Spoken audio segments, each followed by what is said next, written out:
मैंने एक बर्फ जैसी ठंडी महिला सीईओ के साथ डील की थी। मैं उसे अपने बेहतरीन जीन्स देता और बदले में वो मुझे 5 मिलियन युआन देती। जैसे ही बच्चा पैदा होता, पैसा सेटल और मैं तुरंत गायब। लेकिन किसे पता था कि मेरी किस्मत इतनी जबरदस्त निकलेगी कि जुड़वा बच्चे हो जाएंगे। डिलीवरी रूम के बाहर जब पूरा माहौल अफरा तफरी से भरा हुआ था, तभी मैंने मौका देखकर कमजोर रोने वाले छोटे जुड़वा बच्चे और पैसे लेकर वहां से चुपचाप भाग लिया। पिछले 6 सालों से मैं गाँव में रहकर मुर्गियां पाल रहा हूँ और सब्जियां उगा रहा हूँ। मैंने अपने बेटे को तंदुरुस्त और गोल मटोल बड़ा किया। फिर एक दिन मैं उसे लेकर अपनी तिपहिया गाड़ी में शहर सब्जियां बेचने आया। तभी एक मे बैग आकर ठीक मेरे सामने रुकी। कार से एक छोटा लड़का उतरा जिसने महंगा सूट पहन रखा था। वो बिल्कुल मेरे बेटे जैसा दिखता था। पापा, आपने शहर में चुपके से दूसरा बच्चा कब कर लिया? पापा, जैंग शियोमन पूरे आत्मविश्वास से जोर से चिल्लाया। आसपास के सारे सब्जी वाले और ग्राहक तुरंत मुझे घूरने लगे। गया काम से, अब तो मैं मर गया। मेरा दिमाग सुन्न हो गया। हाथ में पकड़ी गोभी लगभग गिर ही गई। माथे से ठंडा पसीना बहने लगा। मैंने कभी सपने में भी नहीं सोचा था कि पिछले 6 सालों की मेरी शांत गाँव वाली जिंदगी इतनी शर्मनाक तरीके से खत्म होगी। उसी समय मेबैग के पास खड़ा वो सूट वाला छोटा लड़का जिसने बो टाई पहन रखी थी और किसी छोटे बॉस जैसा लग रहा था, मेरे बेटे की तरह ही हैरानी और जिज्ञासा से हमें देख रहा था। तभी उसके पीछे कार का दरवाजा खुला। सबसे पहले काली सिल्क स्टॉकिंग्स में लंबी टांगे बाहर आईं। फिर वो चेहरा जो मेरी डीएनए में तक छपा हुआ था, वो चेहरा जो आज भी मुझे नींद से जगा देता है। किन बिंग। 6 साल बीत गए लेकिन वो बिल्कुल नहीं बदली थी। बर्फ जैसी ठंडी शक्ल, ऐसी नजरें जो इंसान को जमा दे। बस फर्क इतना था कि उस हमेशा जमे रहने वाली बर्फीली शक्ल पर पहली बार दरार दिखाई दी। उसकी नजर पहले जैंग शियाओमन के मिट्टी से सने चेहरे पर रुकी जो हूबहू मेरी तरह दिखता था। फिर धीरे धीरे वो सूट पहने छोटे लड़के की तरफ मुड़ी। 2 एक जैसे लड़के, एक फटी जीन्स पहनकर छोटे बंदर जैसा लग रहा था, दूसरा महंगे सूट में किसी राजकुमार जैसा। हवा जैसे जम गई। मेरा हार्ट रेट सीधे 180 पहुंच गया। पापा, कुछ बोलिए। क्या शहर में आपकी दूसरी फैमिली भी है? गांव के किनारे रहने वाले वांगदावा को आप क्या जवाब देंगे? अरे बदमाश, इसका वांगदावा से क्या लेना देला? वो तो गांव के मुखिया का कुत्ता है। मैंने तुरंत जैंग शियोम का मुंह बंद कर दिया और रोने से भी बदसूरत मुस्कान दे दी। बच्चे हैं, जो मन में आता है बोल देते हैं। बकवास कर रहा है। किन बिंग ने मुझे पूरी तरह नजरअंदाज कर दिया। उसकी आंखें 2 तेज सर्जिकल चाकुओं की तरह मुझे और जैंग शियोमन को ऊपर से नीचे तक स्कैन कर रही थी। उसके पीछे खड़े 2 काले कपड़ों वाले आदमी धीरे धीरे आगे बढ़े और हमें घेर लिया। भागो। उस वक्त मेरे दिमाग में बस यही चल रहा था। मैंने तुरंत अपनी तिपहिया गाड़ी का एक्सीलेटर पूरा घुमा दिया। मेरी पुरानी साथी गाड़ी जिसने 6 साल तक मेरा साथ दिया था, गरज उठी और सब्जियों से भरी ट्रॉली समेत आगे कूद पड़ी। पकड़ो उसे। पीछे से किन बिन की ठंडी आवाज गूंजी। था तेरे की। मैं कभी माउंट एना का रेसिंग गॉड कहलाता था। मैंने एक्सीलेटर पूरा घुमा दिया। मेरी तिपहिया गाड़ी बाजार की तंग गलियों में बिजली की तरह दौड़ने लगी। रास्ते में 2 फलों की दुकानें पलट गईं और सब कुछ बिखर गया। बूढ़ों की गालियां और पीछा कर रहे बॉडीगार्ड्स की चिल्लाहट मिलकर पूरा बाजार सिर पर उठा चुकी थी। पापा, आप तो बहुत कूल हो, बिल्कुल फिल्मों जैसा। मेरी बाहों में बैठे जैंग शियोमन ने उत्साह से चिल्लाया। कूल तेरे सिर पर, यहाँ जान बचाकर भाग रहे हैं। लेकिन आखिरकार मेरी तिपहिया गाड़ी उनकी संख्या के आगे हार गई। जैसे ही हम बाजार से बाहर निकले, एक काली लैंड रोवर सामने आकर रुकी और हमारा रास्ता रोक दिया। 2 बॉडीगार्ड्स ने मुझे दोनों तरफ से पकड़ लिया। उन्होंने मुझे दुबले मुर्गे की तरह गाड़ी से घसीटकर नीचे उतारा और मेबैग के बोनट पर जोर से दबा दिया। मेरा चेहरा बर्फ जैसी ठंडी कार पर चिपक गया। दूसरे बॉडीगार्ड ने जैंग शियोमन को भी उठा लिया, लेकिन वो बच्चा बिल्कुल नहीं डरा। उल्टा वो सूट वाले लड़के को मुंह बनाकर चिढ़ाने लगा। किन बिंग अपनी हाई हील्स में धीरे धीरे चलते हुए मेरी तरफ आई। एक एक कदम। जैंगजी, उसने मेरा नाम पुकारा। उसकी आवाज ऊंची नहीं थी, लेकिन मेरा पूरा शरीर कांप उठा। बहुत समय बाद मिले। मैंने बड़ी मुश्किल से सिर उठाया और चापलूसी भरी मुस्कान दी। हेलो बॉस किन, क्या सहयोग है? आप भी सब्जियां खरीदने निकली हैं? किन बिंग के होंठ हल्के से फड़के। उसने जवाब नहीं दिया। वो झुककर बॉडीगार्ड की बाहों में पकड़े जैंग शियोमन को ध्यान से देखने लगी। उसने हाथ बढ़ाया जैसे उसके चेहरे को छूना चाहती हो। जैंग शियोमन तुरंत पीछे हट गया और सतर्क नजरों से उसे देखने लगा। आप कौन हो? पहले ही बता देता हूँ, मेरी सौतेली माँ बनने की कोशिश मत करना। मेरे पापा पहले से वांगदावा के हैं। एक बार फिर साफ कर दूं, वांगदावा एक कुत्ता है। किन बिंग का हाथ हवा में ही रुक गया। उसने गहरी सांस ली और फिर मेरी तरफ देखा। उसकी नजरें मुझे टुकड़ों में काट देना चाहती थी। 6 साल पहले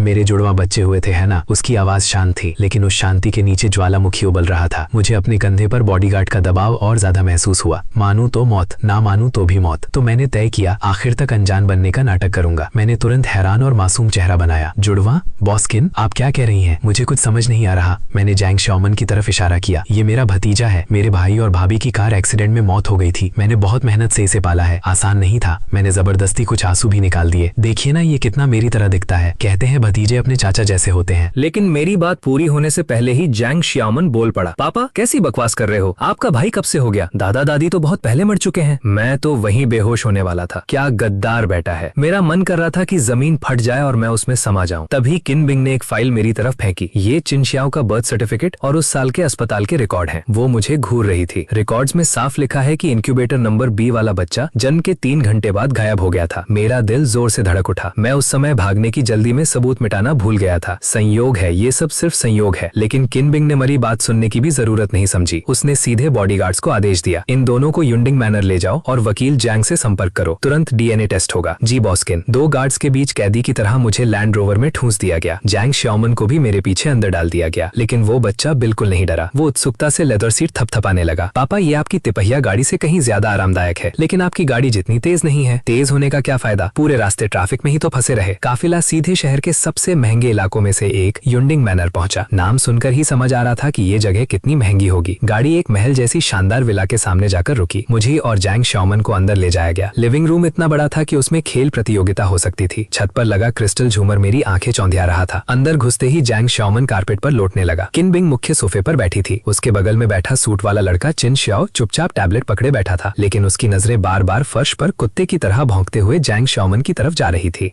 उन दोनों के बीच का फर्क दिन और रात जैसा था। आखिरकार किन बिंग ने चुप्पी तोड़ी। जैंगजी, मैं तुम्हें एक मौका देती हूँ। 6 साल पहले के वो 5 मिलियन युआन वापस कर दो, बच्चे को यहीं छोड़ दो और फिर जहाँ जाना है चले जाओ। मेरा दिल धक से रह गया। वैसे वो 5 मिलियन तो कब के खत्म हो चुके थे। गाँव में घर बनाने, जमीन खरीदने, मुर्गियां पालने और मेरे वो जैंग श्याओमन के खर्चों में सब उड़ गया था। और सबसे बड़ी बात, वो चाहती थी कि मैं जैंग श्याओमन को यहीं छोड़ दूं। मैंने अपने बेटे को देखा जो कारपेट पर बेफिक्र होकर दौड़ रहा था और खिलखिलाकर हंस रहा था। वो मेरा अपना खून था। 6 साल तक मैंने उसे अपने खून पसीने से पाला था। मैंने गहरी सांस ली और पहली बार सीधे किन बिंग की आंखों में देखा। बॉस किन, पैसे लौटाने का तरीका मैं ढूंढ लूंगा, लेकिन श्याओमन मेरा बेटा है। तुम्हारा बेटा? किन बिंग ऐसे हंसी जैसे उसने दुनिया का सबसे बड़ा मजाक सुन लिया हो। हमारा कॉन्ट्रैक्ट मत भूलो, तुम सिर्फ जीन देने वाले थे। मैंने तुरंत जवाब दिया, कॉन्ट्रैक्ट में ये तो नहीं लिखा था कि जुड़वा बच्चे होंगे। मैंने गर्दन उठाकर उसकी तरफ देखा और उस समय वो बच्चा बहुत कमजोर था। डॉक्टरों ने कहा था कि शायद वो बच भी न पाए। मैं ही उसे गाँव ले गया, चावल का पानी और देसी इलाज चम्मच चम्मच खिलाकर उसे जिंदा रखा। मैं सच कह रहा था। जैंग श्याओमन समय से पहले पैदा हुआ था। वो बहुत छोटा और कमजोर था। उसकी रोने की आवाज भी बिल्ली के बच्चे जैसी थी। मैं उसे लेकर भाग गया था। आधा लालच पैसे का था और आधा डर इस बात का कि कहीं ये ठंडी दिल वाली औरत सच में उसे मरने के लिए छोड़ न दे। किन बिंग के चेहरे पर एक पल के लिए बदलाव आया, लेकिन अगले ही सेकंड वो फिर से बर्फ जैसी ठंडी हो गई। मुझे प्रक्रिया से फर्क नहीं पड़ता, मैं सिर्फ नतीजे देखती हूँ और नतीजा ये है कि तुमने मेरे पैसे और मेरे बेटे दोनों चुरा लिए। वो खड़ी हो गई और ऊपर से मुझे घूरते हुए बोली, डीएनए टेस्ट का रिजल्ट आने तक तुम दोनों कहीं नहीं जाओगे। मैं तुम्हें असली निराशा का मतलब दिखाऊंगी। महल जैसे उस घर में नजरबंद होने के पहले दिन मुझे आखिर समझ आया कि अमीरों की जिंदगी कितनी बोरिंग होती है। किन बिंग ने मेरे और जैंग श्याओमन के लिए जो गेस्ट रूम दिया वो मेरे पूरे गांव वाले घर से भी बड़ा था। उसमें अपना बाथरूम था, वॉक इन क्लोजेट था और बालकनी से पूरा गोल्फ कोर्स दिखता था। जैंग श्याओमन तो खुशी से पागल हो गया। वो बड़े से किंग साइज बेड पर उछल कूद करने लगा और महंगे कंबल को ट्रैम्पोलिन की तरह इस्तेमाल करने लगा। पापा, क्या अब हम यहीं रहेंगे? ये जगह तो बूढ़े वांग के सुअर वाले बाड़े से भी बड़ी है। क्या इस बच्चे को तुलना करने के लिए कुछ और नहीं मिला? लेकिन मैं उसकी तरह आशावादी नहीं था। मैंने दरवाजा खोलने की कोशिश की, वो हिला तक नहीं। बाहर 2 काले कपड़ों वाले बॉडीगार्ड्स खड़े थे, जैसे दरवाजे के देवता। खिड़कियों पर भी सुरक्षा की लोहे की सलाखें थी जो बस थोड़ा सा खुलती थी। उन्होंने सचमुच मुझे अपराधी की तरह कैद कर रखा था। दोपहर के खाने का समय हुआ तो एक नौकरानी दरवाजा खटखटाकर हमें डाइनिंग रूम में ले गई। लंबी डाइनिंग टेबल तरह तरह के खाने से भरी हुई थी। वेस्टर्न, चाइनीज, जापानीज, जो चाहो वो मौजूद था। किन बिंग टेबल के सबसे आगे बैठी थी। उसके बाई तरफ चिन श्याओ शांति से बैठा स्टेक काट रहा था। मैं और जैंग श्याओमन उनके सामने बैठे थे। जैंग श्याओमन ने जिंदगी में ऐसा खाना कभी नहीं देखा था। उसने सीधे हाथ से ऑस्ट्रेलियन लॉबस्टर उठा लिया और मुंह में ठूसने ही वाला था। श्याओमन, रुक जाओ। मैंने तुरंत उसे रोका। हाथ से पकड़कर ऐसे कौन खाता है? थोड़ा तो तहजीब सीखो। बोलते हुए मैंने बड़े आराम से कटलेरी उठाई, उसके लिए लॉबस्टर का मांस निकाला और उसकी प्लेट में रख दिया। थैंक यू पापा, जैंग श्याओमन मीठी मुस्कान के साथ बोला। उसने कांटे से लॉबस्टर का एक टुकड़ा उठाया, लेकिन खुद खाने की बजाय मेरी तरफ बढ़ा दिया। पहले आप खाओ पापा। मेरा दिल अचानक गर्म हो उठा। मैंने मुंह खोलकर वो टुकड़ा खा लिया। सामने बैठी किन बिंग के हाथ एक पल के लिए रुक गए। वो चुपचाप मुझे और मेरे बेटे को देख रही थी। उसकी आंखों में जटिल भावनाएं भर गईं। उसके बगल में बैठा चिन श्याओ भी चुपचाप हमें देख रहा था। तभी किन बिंग ने गला साफ किया। जैंग श्याओवान, उसकी आवाज ऐसी थी जिसमें बहस की कोई गुंजाइश नहीं थी। आज से तुम्हें तहजीब सीखनी होगी। खाना खाते समय शोर नहीं, हाथ से खाना नहीं, तुम्हें चाकू और कांटे इस्तेमाल करना सीखना होगा। जैंग श्याओमन ने मुंह में लॉबस्टर भरकर अस्पष्ट आवाज में कहा, तहजीब क्या होती है? उसे खा सकते हैं क्या? किन बिंग की भौहें सिकुड़ गईं। श्याओ, अपने भाई को सिखाओ। चिन श्याओ ने चुपचाप अपना चाकू कांटा नीचे रखा, नया सेट उठाया और जैंग श्याओमन को पकड़ाते हुए धीरे से बोला, ऐसे पकड़ते हैं। जैंग श्याओमन ने उसकी नकल करने की कोशिश की। अगले ही पल जोरदार खटाक की आवाज हुई। कांटा नीचे गिर गया। वो उसे उठाने झुका ही था कि उसका सिर टेबल के पैर से जोर से टकरा गया। पूरा डाइनिंग रूम अफरा तफरी में बदल गया। नौकरानी नौकरानी घबराकर इधर उधर भागने लगी और किन बिंग का चेहरा और काला पड़ता जा रहा था। मैं मन ही मन बेहद खुश हो रहा था। गांव वालों को कम समझने का यही नतीजा होता है। मेरा बेटा अकेला ही तुम्हारे इस महल को सिर पर उठा सकता है। किसी तरह खाना खत्म हुआ। किन बिंग ने चिन शियाओ को बुलाया और उसे महंगे खिलौनों का ढेर पकड़ा दिया। शियाओ शियाओ, अपने भाई को प्ले रूम ले जाओ। फिर उसने ठंडी नजरों से जैंग शियाओमन की तरफ देखा। अंदर की सारी चीजें तुम्हारी हैं, जो चाहो ले लो। ये साफ साफ रिश्वत थी। मैं अंदर ही अंदर सतर्क हो गया। पैसों से मेरे भोले भाले बेटे को बिगाड़ने की कोशिश, सपने देखती रहो। पहली बार दोनों एक जैसे लड़के साथ साथ खड़े थे। चिन शियाओ ने एक ट्रांसफॉर्मिंग रोबोट पकड़ा हुआ था और थोड़ा असहज लग रहा था। जैंग शियाओमन उसके चारों तरफ घूमने लगा, फिर हाथ बढ़ाकर उसे ऊपर से नीचे तक टटोलने लगा। तुम्हारे कपड़ों का कपड़ा बहुत अच्छा है, मेरे पापा की बनियान से भी ज्यादा मुलायम। इतना छूने से चिन शियाओ का चेहरा लाल हो गया। वो धीरे से बोला, ये सिल्क है, चलो मैं तुम्हें कुछ मजेदार दिखाता हूँ। मैं जल्दी से उनके पीछे चल पड़ा। मैंने देखा जैंग शियाओमन चिन शियाओ को सीधे विला के पीछे लगे बड़े पेड़ के पास ले गया। ध्यान से देखना। जैंग शियाओमन ने बाजू मोड़ी, हाथों पर थूक लगाया और पलक झपकते ही पेड़ पर चढ़ गया। वो डाल पर बैठकर नीचे खड़े चिन शियाओ को हाथ हिलाने लगा। ऊपर आओ, यहाँ से नजारा बहुत बढ़िया है। चिन शियाओ ने ऊपर देखा। उसके चेहरे पर चाहत भी थी और डर भी। मैंने कभी पेड़ पर नहीं चढ़ा। डर किस बात का है, मैं सिखाता हूँ। जैंग शियाओमन छोटे टीचर की तरह बोला। यहाँ हाथ पकड़ो, वहाँ पैर रखो, बस ऐसे। उसकी हिम्मत बढ़ाने पर चिन शियाओ सच में धीरे धीरे पेड़ पर चढ़ने लगा। मैं पेड़ के तने से टिककर ये सब देख रहा था। दिल में अजीब सी भावनाएं उठ रही थीं। तभी पीछे से किन बिंग की आवाज आई। जैंग जी, क्या तुम्हें लगता है कि ऐसी परवरिश उसे कोई भविष्य दे सकती है? मैंने मुड़कर देखा। उसके चेहरे पर हल्की हंसी थी। पक्षियों के घोंसले ढूंढना या पहाड़ों में शिकार करना। मैं मुस्कुराया और पेड़ पर चढ़ते छोटे से लड़के की तरफ इशारा किया। हो सकता है मैं उसे अरबों की विरासत ना दे सकूं, लेकिन खुशहाल बचपन जरूर दे सकता हूँ। देखो, तुम्हारा बेटा भी कितना खुश है। किन बिंग ने ऊपर देखा। जैंग शियाओमान की मदद से किन शियाओ आखिरकार एक नीची डाल तक पहुंच गया। वो डरते हुए तने को पकड़े बैठा था, लेकिन उसके चेहरे पर पहले कभी न देखी गई खुशी चमक रही थी। दोनों बच्चे डाल पर साथ बैठे थे। जैंग शियाओमान दूर इशारा करते हुए बढ़ चढ़ के बता रहा था कि कैसे वो गांव में राजा की तरह राज करता था। किन बिंग की आंखें हल्का सा डगमगाई, फिर वो चुप हो गई। अचानक जोरदार चटाक की आवाज गूंजी। मुसीबत आ गई। जिस डाल पर किन शियाओ बैठा था वो वजन सह नहीं पाई और टूट गई। लड़का डर के मारे चीख पड़ा और संतुलन खोकर सीधे नीचे गिरने वाला था। शियाओ शियाओ, किन बिंग चीख उठी। उसका चेहरा पल भर में सफेद पड़ गया। मेरा दिल सीधे गले में आ गया। धत तेरी की, ये पेड़ इतना कमजोर क्यों है? सब कुछ पलक झपकने ही हुआ। जैंग शियाओमान जो उसके बिल्कुल पास था, बिजली जैसी तेजी से हरकत में आया। छोटे बंदर की तरह वो आगे झपटा और किन शियाओ की कमर कसकर पकड़ ली। डरो मत, मैंने पकड़ लिया। जैंग शियाओमान ने पूरी ताकत लगाकर गिरते हुए किन शियाओ को ऊपर खींचने की कोशिश की, लेकिन गिरने की ताकत इतनी ज्यादा थी कि दोनों बच्चे डाल से फिसलकर नीचे गिर पड़े। खुशकिस्मती से ऊंचाई ज्यादा नहीं थी। दोनों नीचे घास पर गिरकर एक दूसरे में उलझ गए। मैं और किन बिंग दोनों भागते हुए उनके पास पहुंचे। शियाओ शियाओ, तुम ठीक हो? किन बिंग ने किन शियाओ को कसकर पकड़ लिया और घबराकर उसे हर तरफ से देखने लगी। उसकी आंखों में आंसू भर आए। मैंने भी जल्दी से अपने बेटे को उठाया। पापा, लगता है मेरी कमर 8 टुकड़ों में टूट गई है। लेकिन अगले ही पल उसने तुरंत किन शियाओ की तरफ देखा। अरे छोटे सूट वाले, तुम ठीक हो ना? किन शियाओ अभी भी सदमे में था। उसने सिर हिलाया, फिर जैंग शियाओमान को देखकर धीरे से कहा, थैंक यू। पहली बार उसने खुद से जैंग शियाओमान से बात की थी। किन बिंग ने ध्यान से देखा कि किन शियाओ की सिर्फ कोहनी हल्की सी छिली। तभी उसने राहत की सांस ली, लेकिन अगले ही सेकंड उसका गुस्सा पूरी तरह मेरी तरफ फूट पड़ा। जैंग जी, यही है वो खुशहाल बचपन जिसके बारे में तुम बात कर रहे थे? उसे मेरे बेटे को ऐसे खतरनाक कामों में घसीटने देना। अगर आज किन शियाओ को कुछ हो जाता तो मैं तुम्हें जिंदगी भर जेल में सड़वा देती। धत तेरी की, ये औरत कितनी बेवजह गुस्सा करती है। मैं कुछ बोल पाता उससे पहले ही जैंग शियाओमान फट पड़ा। इसमें मेरे पापा की कोई गलती नहीं है। पेड़ पर चढ़ने में खुद लेके गया था। असली आदमी थोड़ी सी गिरावट से नहीं डरते। मैं तो रोज गिरता हूँ और मैंने ही उसे बचाया है। आपको तो मुझे धन्यवाद कहना चाहिए। किन बिंग उसकी बात सुनकर कुछ पल के लिए बिल्कुल चुप हो गई। उसने सामने खड़े उस बच्चे को देखा जिसका चेहरा उसके अपने बेटे जैसा ही था, लेकिन जो पूरी तरह शरारत और बगावत से भरा हुआ था। कुछ सेकंड तक उसे समझ नहीं आया कि क्या बोले। तभी किन शियाओ धीरे से बोला, मम्मा, इन्हें मत डांटो। पेड़ पर चढ़ना मैं खुद चाहता था। किन बिंग का चेहरा सफेद से लाल हो गया। शायद पहली बार उसके दोनों बेटों ने एक साथ उसका विरोध किया था। आखिर में उसने ठंडी आवाज में कहा, चिन शियाओ, और जाते जाते पीछे मुड़कर बोली, तुम दोनों बस इंतजार करो। फिर वो गुस्से में घर के अंदर चली गई। मैं नीचे झुका और जैंग शियाओमान के बाल बिखेर दिए। शाबाश बेटे, आज तो तूने सच में मर्दों वाला काम किया। बिल्कुल, आखिर मैं आपका बेटा हूँ। ऊपर से देखने पर लग रहा था कि मैं इस लड़ाई में हार गया हूँ, लेकिन मुझे पता था कि मैंने दोनों बच्चों के दिल में एक बीज बो दिया था। उस शाम किन बिंग ने पैसे की ताकत से जैंग शियाओमान को अपनी तरफ करने की कोशिश की। उसने नौकरानियों से पूरा एक कमरा भर खिलौने उसके गेस्ट रूम में रखवा दिए। रिमोट कंट्रोल रेस कारें, लिमिटेड एडिशन लेगो के लिए खिलौनों का छोटा पहाड़ लग गया था। ये सब तुम्हारे लिए है। किन दरवाजे पर खड़ी, उसका चेहरा अब भी ठंडा। अगर तुम अच्छे से रहोगे और बात मानोगे तो आगे और भी मिलेगा। लो जी, पूंजीवाद का लालच शुरू हो गया। मैंने चिंता से अपने बेटे की तरफ देखा। जैंग शियाओमान खिलौनों के ढेर में काफी देर तक खोजता रहा। आखिर में उसने सबसे सस्ती प्लास्टिक की पानी वाली बंदूक उठाई, फिर मेरी तरफ देखकर बोला, पापा, क्या मैं इससे खेल सकता हूँ? मैंने सिर हिलाया। वो तुरंत खुशी से उछल पड़ा और प्यूं प्यूं करते हुए थोड़ी देर छत पर पानी मारता रहा। फिर बंदूक एक तरफ फेंक कर वापस मेरे पास आ गया। पापा, मुझे कहानी सुनाओ ना, वो वाली जब आपने जंगली सुअर को भगा दिया था। मैंने मन ही मन सोचा, मैंने कब जंगली सुअर भगाया था? उल्टा वो मुझे 3 किलोमीटर तक दौड़ाता रहा। मैंने गला साफ किया और हाथ पैर हिलाते हुए बढ़ा चढ़ाकर कहानी सुनानी शुरू कर। जैंग शियाओमान पूरी तल्लीनता से सुनता सुनता रहा। कुछ ही देर में वो मेरी बाहों में सो गया। मैंने उसे उठाकर धीरे से बिस्तर पर लेटा दिया, लेकिन जैसे ही मुड़ा देखा किन बिंग अब भी दरवाजे पर खड़ी। उसकी नजर उन महंगे खिलौनों पर गई जिन्हें ज़ैंग शाओमान ने कचरे की तरफ फेंक चुका। फिर उसने मेरे बेटे को देखा जो मेरी बाहों में चैन से सो रहा था। उसकी आंखों में ऐसी भावनाएं थी जिन्हें मैं समझ नहीं पाया। मैं धीरे से उसके पास गया और आवाज धीमी कर, देखा बॉस किन, कुछ चीजें पैसे से नहीं खरीदी जा सकती। मैंने जानबूझकर सीना चौड़ा किया, जैसे उसके सामने अपनी थोड़ी इज्जत वापस पाना चाहता हूँ, जैसे बाप बेटे का रिश्ता। किन बिंग काफी देर तक चुप रही, इतनी देर की मुझे लगा अब वो सिक्योरिटी बुलाकर मुझे बाहर फेंकवा देगी। आखिरकार उसने ठंडी आवाज में कहा, कल टेस्ट के लिए सैंपल भेजे जाएंगे। ज़ैंगजी, बेहतर होगा प्रार्थना करो कि वो मेरा बेटा ना निकले। इतना कहकर वो मुड़ गई। उसकी अकेली जाती परछाई को देखकर मेरे दिल की सारी अकड़ अचानक गायब हो गई। शायद ये औरत इतनी बुरी भी नहीं है, लेकिन ये सोच सिर्फ 3 सेकंड चली, क्योंकि अगले ही पल मुझे याद आया ज़ैंग शाओमान 100% उसका बेटा है। जैसे ही डीएनए रिपोर्ट आएगी मेरा प्रलय शुरू हो जाएगा। नहीं, मैं ऐसे बैठकर मौत का इंतजार नहीं कर सकता। अगली सुबह फैमिली डॉक्टर पूरा सामान लेकर विला पहुंचा। मैं, ज़ैंग शाओमान और चिन शियाओ तीनों सोफे पर लाइन से बैठे थे, खून का सैंपल देने के इंतजार। चिन शियाओ तो शायद इसका आदी था, उसने बिना भाव के अपनी बांह आगे कर दी, लेकिन ज़ैंग शाओमान के लिए ये पहली बार था। उसका चेहरा डर से बिल्कुल सफेद पड़ गया। वो मेरी गर्दन से चिपक गया। पापा, मुझे इंजेक्शन नहीं लगवाना, इंजेक्शन बहुत खतरनाक होते हैं। अरे बदमाश, वैक्सीन लगवाते वक्त सबसे ज्यादा शरारत तो तू ही करता था। मैंने उसे समझाया, डर मत, बस मच्छर काटने जैसा लगेगा। सच? हाँ सच। मैं उसे दिलासा दे रहा था, लेकिन मेरा दिमाग पूरी रफ्तार से चल रहा था। मुझे किसी तरह सैंपल के साथ छेड़छाड़ करनी होगी। मेरी नजर टेबल पर रखी टेस्ट ट्यूब्स पर टिक गई। डॉक्टर ने पहले चिन शियाओ का खून लिया, फिर ज़ैंग शाओमान की बारी आई। वो जोर जोर से चिल्लाने लगा, नहीं मुझे नहीं चाहिए। डॉक्टर और 2 नौकरानियां उसे पकड़ने में लगे हुए थे। पूरा माहौल अफरा तफरी में बदल गया। यही मौका है। मैंने फायदा उठाया। चुपके से अपनी उंगली के नाखून से अपनी बाह पर गहरा निशान खींच लिया। धक, कितना दर्द हुआ। मैं लगभग चीख ही पड़ा था। जैसे ही डॉक्टर ने ज़ैंग शाओमान की बाह में सुई लगाई, मैं उसे दिलासा देने का नाटक करते हुए अपना हाथ उसके नीचे ले गया। मेरे खून की एक बूंद चुपचाप ज़ैंग शाओमान नाम वाली शीशी में गिर गई। ये सब करने के बाद मैंने राहत की सांस ली। अगर रिपोर्ट में दिखा कि ज़ैंग शाओमान का मुझसे कोई रिश्ता नहीं और उसका किन बिंग से भी रिश्ता नहीं, तो उसके पास मुझे रोकने का कोई कारण नहीं रहेगा। वाह, मैं तो जीनियस हूं। लेकिन खून लेने के बाद डॉक्टर ने हमारे मुंह से स्वैब सैंपल भी लिए, डबल कंफर्मेशन के लिए। उसने कहा, ध तेरी की। मैं गड़बड़ कर बैठा। सील किए हुए सैंपल बैग्स को देखकर ऐसा लग रहा था जैसे वो टेस्ट सैंपल नहीं, मेरी मौत का फरमान हो। दोपहर में किन बिंग को कंपनी की मीटिंग के लिए जाना था। जाने से पहले उसने खास तौर पर मुझे और ज़ैंग शाओमैन को बुलाया। आज चिन शियाओ का पियानो टीचर आने वाला है। ज़ैंग शाओमैन, बेहतर होगा तुम ठीक से रहो और उन्हें परेशान मत कर। फिर उसने मुझे चेतावनी भरी नजरों से देखा, अगर तुम उसे कंट्रोल नहीं कर सकते तो मैं करूँ। धमपी, मैं इतनी आसानी से डरने वालों में से नहीं। किन बिंग के जाते ही एक मध्यम उम्र का आदमी विला में दाखिल हुआ। उसने टेल कोट पहन रखा था, उसके बाल करीने से पीछे सेटे। वो चिन शियाओ का पियानो टीचर था। सुना था वो कोई अंतर्राष्ट्रीय स्तर का मशहूर मास्टर है। वो विशाल लिविंग रूम में रखे बेहद महंगे ग्रैंड पियानो के सामने बैठ गया। चिन शियाओ भी आज्ञाकारी बच्चे की तरह उसके पास बैठ गया। जल्द ही मधुर धुन बजने लगी। ज़ैंग शाओमैन उत्सुकता से धीरे धीरे पास आया और पियानो के सहारे खड़ा होकर बड़ी आंखों से देखने लगा। वाह, ये बड़ी चीज खुद गाना गा सकती है। मास्टर ने भौएं से कोड, लेकिन खुद को शांत रखते हुए उसे नजरअंदाज किया। एक धुन खत्म करने के बाद उसने सिखाना शुरू। गलत फिंगरिंग, यहाँ भावना चाहिए, इतनी कमजोर नहीं। कलाई ऊपर उठाओ। कितनी बार कहा है? क्या तुम सुअर हो? इतना आसान टुकड़ा भी याद नहीं रहता। उसका रवैया धीरे धीरे और खराब होता गया। आवाज भी तेज होती गई। चिन शियाओ सिर झुकाए बैठा था। उसका छोटा सा चेहरा लाल हो चुका था। आंखों में आंसू भर आए थे, लेकिन वो रोने की हिम्मत भी नहीं कर रहा था। ये देखकर मेरा खून खोल उठा। ये कैसा मास्टर, सिखा रहा है या पोते को डांट रहा है? ज़ैंग शाओमैन से भी अब सहन नहीं हुआ। वो अचानक भागकर पियानो के पास गया और दोनों हाथों से कीज पर जोर से प्रहार कर पूरा कमरा तेज आवाज से गूंज उठा। सब चौंक गए। आप इन्हें डांट नहीं सकते। ज़ैंग शाओमैन ने पियानो टीचर की तरफ उंगली दिखाकर गुस्से में कहा, सुअर तो आप हैं, आपका पूरा खानदान सुअर है। तो तुम बदतमीज गवार बच्चे, तुम्हें पता भी है मैं कौन हूँ? मुझे फर्क नहीं पड़ता। ज़ैंग शाओमैन ने हाथ कमर पर रखा। अगर आपने इन्हें फिर डांटा तो मैं आपके पियानो पर पेशाब कर दूं।